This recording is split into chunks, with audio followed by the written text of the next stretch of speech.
Hello students, आज हम group centering का लेक्चर नंबर 11 स्टार्ट कर रहे हैं। कल हमने फंडामेंटल थ्योरम ऑफ होमोमॉर्फिज्म पढ़ी थी। आज है second theorem of isomorphism, second और थर्ड थ्योरम ऑफ आइसोमॉर्फिज्म। तो थ्योरम क्या कहती है, ये इम्पोर्टेंट है।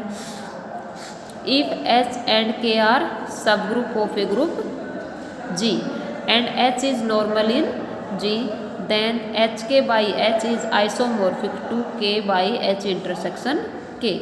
आइसोमॉर्फिज्म दिखाना है, आइसोमॉर्फिक दिखाना है। इट मीन्स होमोमॉर्फिज्म दिखा दे, 1 1 दिखा दे और ऑन टू। ठीक है, अब पहले तो जो गिवन है वो लिखेंगे और फिर हम फंक्शन डिफाइन कर लेंगे और फंक्शन को वेल डिफाइन 1 1 ऑन टू और होमोमॉर्फिज्म दिखाएंगे। ठीक है, as H is normal subgroup of G। H क्या दे रखा है, नॉर्मल सब ग्रुप दे रखा है G का, गिवन है ये। एंड K इज सब ग्रुप ऑफ G, और K क्या है, सब ग्रुप है। देयरफॉर HK इज ए सब ग्रुप ऑफ G, तो उनका प्रोडक्ट भी क्या होगा, सब ग्रुप होगा। ये पीछे रिजल्ट है। Also H is normal subgroup of HK।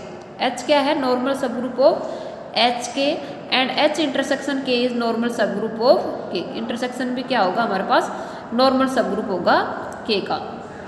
Hence the quotient group, quotient group क्या हो गया हमारे पास, HK by H and K by H intersection K are defined. तो ये दोनों क्या हो गए, डिफाइन हो गए हमारे पास। अब हमने एक मैपिंग डिफाइन कर ली, दैट इज फाई। और फाई कहाँ से कहाँ तक, K to HK by H। Okay, such that, देखो अब ये क्या हो जाए, डिफाइन किया था उसके according, phi of K is equal to HK for all small k belongs to capital K। Phi is well define, इस फाई को क्या दिखा दे, वेल डिफाइन दिखा दे। तो वेल डिफाइन के लिए हमने क्या ले लिया, एलिमेंट्स इक्वल ले लिए। K1 K2 belongs to capital K, K1 K2। तो यहाँ लिख सकते हैं HK1 HK2, कोई फर्क नहीं पड़ा। इसके जो वैल्यू है, जैसे हमने फंक्शन डिफाइन किया था वहाँ से क्या हो जाएगा, फाई ऑफ K1 और K2 करोगे तो क्या हो जाएगा, phi of K2। Therefore phi is well define. अब फाई इज होमोमॉर्फिज्म, फाई को होमोमॉर्फिज्म दिखाना है। It means K1 K2 is also an element of K। K1 और K2 अलग अलग दो K के एलिमेंट है, तो इनका प्रोडक्ट भी क्या होगा, K का एलिमेंट होगा। ठीक है, तो लिख सकते हैं phi K1 K2 is equal to H K1 K2, क्योंकि ये डिफाइन कर रखा है पहले ही। तो यहाँ क्या हो गया, H K1 H K2। H is normal subgroup of G, तो हम ये लिख सकते हैं, इसकी वैल्यू H K1 की वैल्यू होगी phi of K1, H K2 की वैल्यू क्या होगी, फाई ऑफ K2। दस फाई इज होमोमॉर्फिज्म। अब क्या दिखाएंगे, फाई को ऑन टू दिखाएंगे। तो इस H के बाई H से एक एलिमेंट लेंगे, दैट इज Y भी एन एलिमेंट ऑफ H के बाई H। तो Y क्वोशेंट टाइप का होगा, Y is equal to H G for some G belongs to H के। ओके, और H belongs to capital H। Now G belongs to H के, it means G किस form का होगा, G is equal to small h small k for some H belongs to H and K belongs to K।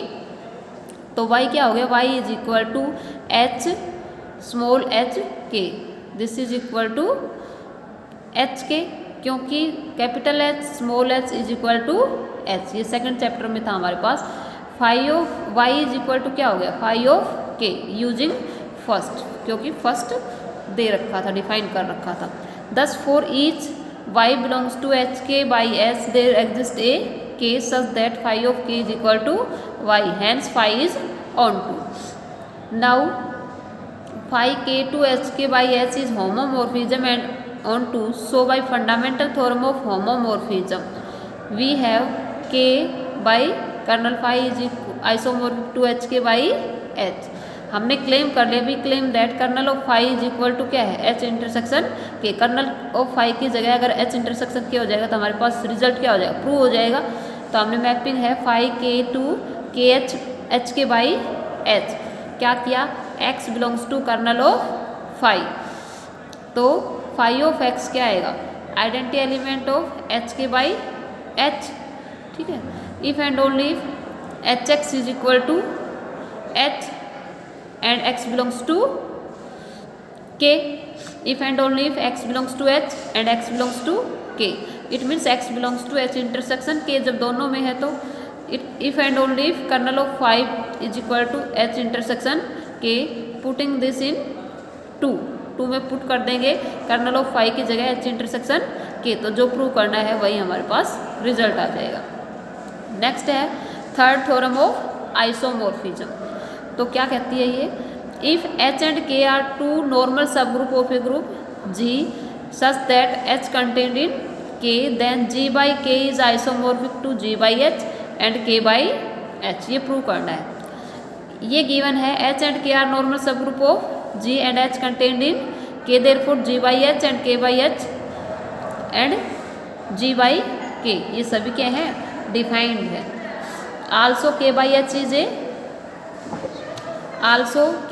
Is a normal subgroup of G by h and so G by h and k by h is also defined, ये भी defined हो गया।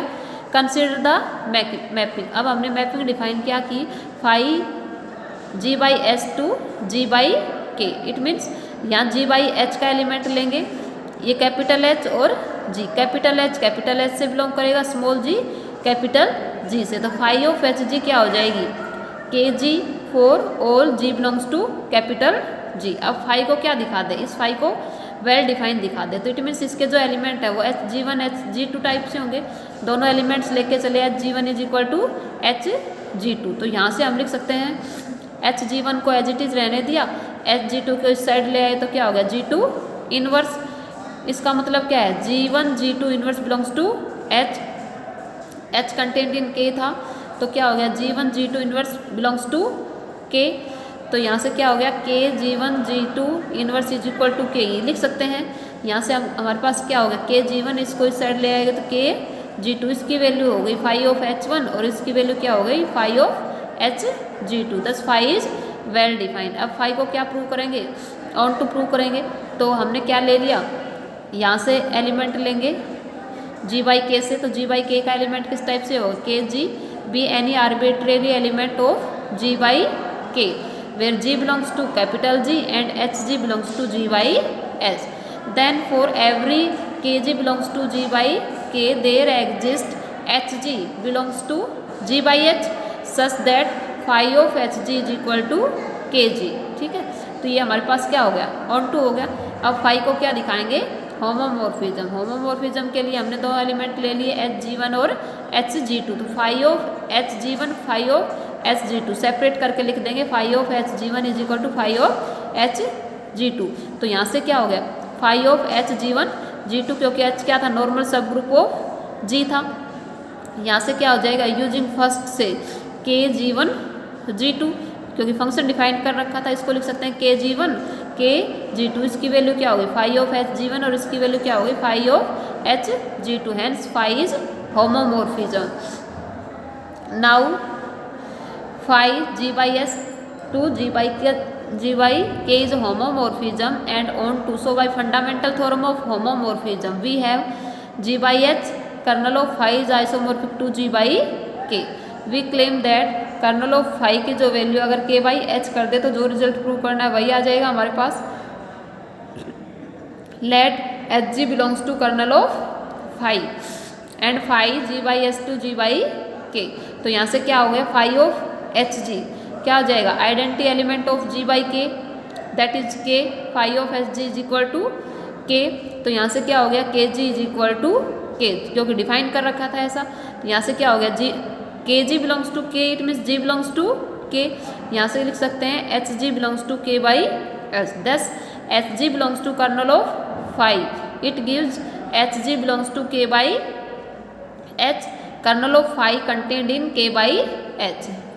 Okay, kernel of phi क्या किस में contain करेगा, K by H में। अब क्या दिखा देंगे, K by H contained in kernel of phi, it means kernel of phi is equal to क्या हो जाएगा, K by H। Conversely let Hg be an element of K by H and G belongs to K, तो यहाँ से हम क्या कह सकते हैं, Kg is equal to K, Kg is equal to क्या हो गया, identity element of G by K, तो ये Kg की वैल्यू क्या होगी, phi of Hg is equal to identity element of G by K, यहाँ से क्या हो गया, Hg belongs to kernel of phi, it means Hg belongs to K by H gives HG belongs to kernel of phi, it means K by H contained in kernel of phi। तो 3 और 4 से दोनों क्या हो जाएंगे, equal हो जाएंगे।